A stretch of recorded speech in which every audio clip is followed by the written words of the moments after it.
સાબરકાંઠા જિલ્લા school van association સાથે RTO કચેરીના અધિકારીઓએ બેઠક કરી। હિંમતનગર સ્વામિનારાયણ મંદિર ખાતે યોજાયેલી આ બેઠકમાં વાન ચાલકો દ્વારા અલગ અલગ પ્રશ્નો કરવામાં આવ્યા હતા તેમજ આરટીઓ અધિકારીઓ દ્વારા નિયમોની જાણકારી આપવામાં આવી હતી।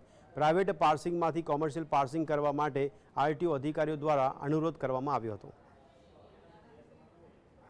અમે સાહેબને રજૂઆત કરી કે સાહેબ પીળો નંબર અમે લગાવી દઈએ, ટેક્સી પાસિંગ કરાવી દઈએ અને જો આવતા વર્ષે અમને એ સ્કૂલની અંદરથી છોકરાઓ ન મળ્યા તો અમારી ગાડી ફરીથી કંઈ વ્હાઇટ નંબર થવાની નથી, એનો ખર્ચો વધી જાય, બરાબર। એટલે એવી બધી અમારી માંગણી હતી।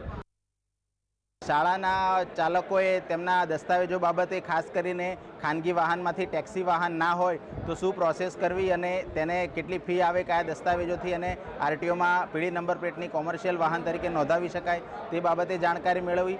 ત્યારબાદ તેઓએ તેમના વાહનમાં કેટલી ક્ષમતાના બાળકો બેસાડી શકાય, 12 વર્ષથી ઉંમરના બાળકો હોય તો ક્ષમતા કેટલી ગણવી અને 12 વર્ષથી ઓછી હોય તો કેટલી ગણવી, આવા વિવિધ પ્રશ્નોનો તેઓએ અમને મૂંઝવણ રજૂ કરી અને તેનો અમે